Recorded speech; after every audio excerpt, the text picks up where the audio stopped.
This is Autoline Daily, the show dedicated to enthusiasts of the global automotive industry. New car sales came in surprisingly strong in the U.S. market in September. Automakers sold over 1.3 million vehicles, compared to 1.2 million a year ago. However, last year, there were 2 fewer selling days during the month, so on a daily selling rate basis, sales were actually down 2.4%.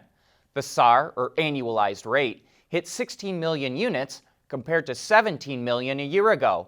But that was up from 15 million in August, and that was the 5th straight month in a row that sales were up since the pandemic clobbered the market back in April.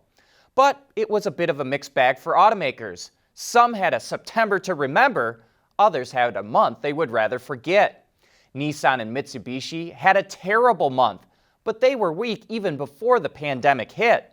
The big surprise was at BMW and Mercedes-Benz, which both had double-digit drops, as did FCA.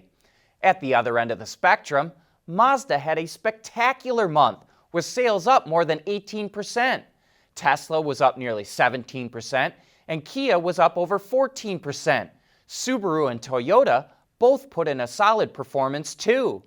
Passenger cars continued to lose sales and market share. Sales were down 10%. All the action was on the truck side, which of course includes pickups, vans, crossovers, and SUVs. The truck segment was up 12%. Here are a few nuggets we gleaned from the numbers. Earlier this week, we reported on how it looks like the Alfa Romeo brand may have turned the corner when it comes to quality and residual values, and the sales numbers back that up. Alfa was up an impressive 35%, and the Stelvio alone was up nearly 50%. Looks like the Chevrolet Silverado finally caught up with the Ram pickup. Both sold 51,000 and change, but Chevy nosed out ahead. The Tesla Model Y looks to be cannibalizing sales from the Model 3 right now. Sales of the 3 plummeted 35%. Even so, Tesla is still coming out ahead. If you combine sales of both models, they're up 40% compared to sales of just the Model 3 a year ago.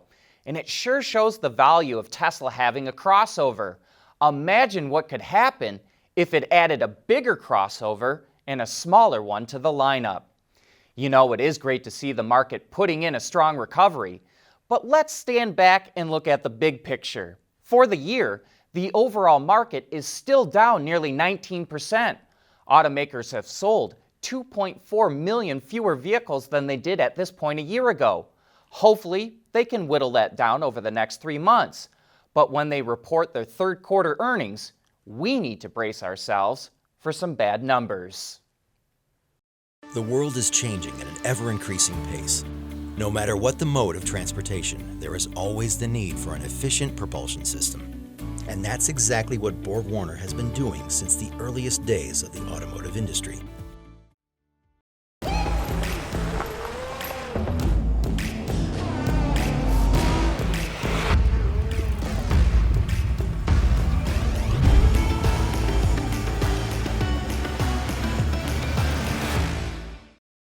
We want to know what drives your testing. OTA, connected car, diagnostics, remote testing. Intrepid Control Systems is here to help you work from anywhere. Intrepid Control Systems, driven by your data.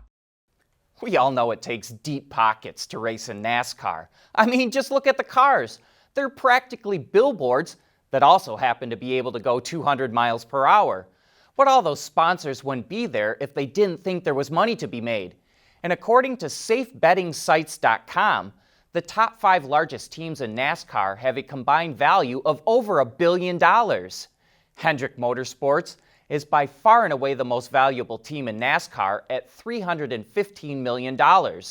It's followed by Joe Gibbs Racing, Stewart Haas Racing, Richard Childress Racing, and finally Team Penske at $152 million. That's a lot of money, but it pales in comparison to other sports, like baseball, where teams can be worth in excess of $3 billion, or even other racing series, like Formula One, where the value of Ferrari and Mercedes easily tops $1 billion apiece.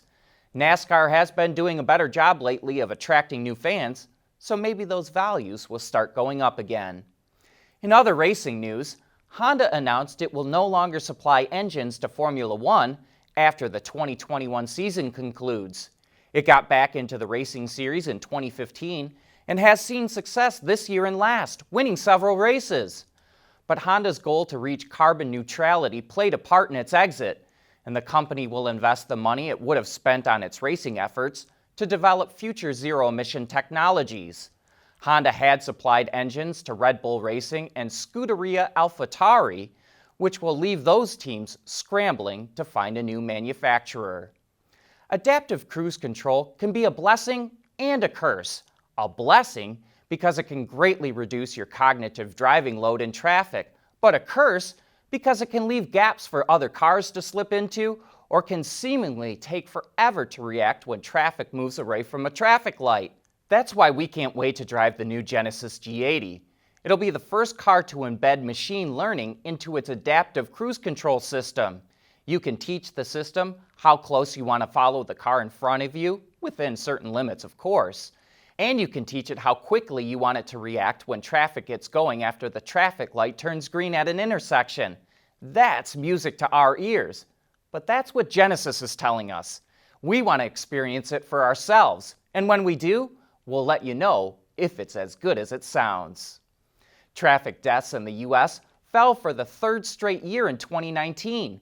The National Highway Traffic Safety Administration announced that nearly 36,100 people died in accidents last year, which is a 2% drop from 2018, and that's despite vehicle miles driven increasing 1%. Because of that, the fatality rate was the lowest it's been since 2014. But this year is a bit of a different story. While overall deaths are down compared to 2019, the fatality rate is the highest it's been since 2005. That's because traffic volumes decreased more than the number of traffic deaths, which caused the fatality rate to spike. The agency says what we've been reporting for a while, that while there were fewer drivers out on the road because of lockdowns and quarantines, there was more risky driving, including speeding, driving under the influence, and not wearing a seatbelt. Autoline Daily is brought to you by Bridgestone Tires, your journey, our passion.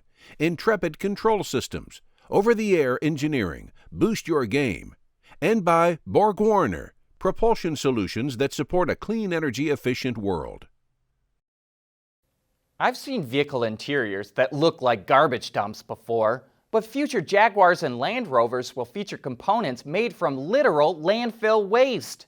It's going to use a synthetic nylon and floor mats and other interior trim pieces that comes from recycled industrial plastic, fabric offcuts, and fishing nets. The resulting fiber has the same chemical and performance characteristics as other materials and allows JLR to provide customers with a premium and hard-wearing product while also being more environmentally friendly. In any crime show, a criminal will eventually be caught at some point by the good guys, quote-unquote, following the money. Well, can the same be said for EV incentives? A week ago, we reported that India is proposing over $4.5 billion in incentives to lure companies to build advanced batteries in the country. Earlier this morning on Twitter, Elon Musk hinted that Tesla will enter the Indian market, quote, next year for sure. Pollution has been a problem in India, but the current prime minister is really pushing for the use of electric vehicles. Tesla may just sell vehicles in the country, but the rate at which the company is expanding, you never know. It could build another gigafactory. Mercedes offers vehicles in pretty much every segment, from big commercial trucks to small passenger cars.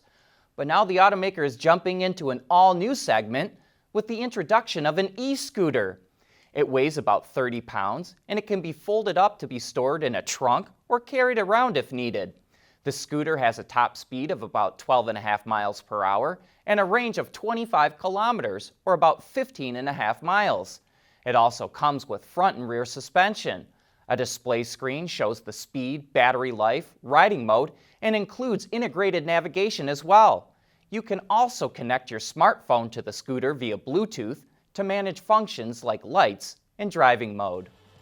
But that brings us to the end of today's show and this week's worth of shows. Thanks for watching and have a great weekend.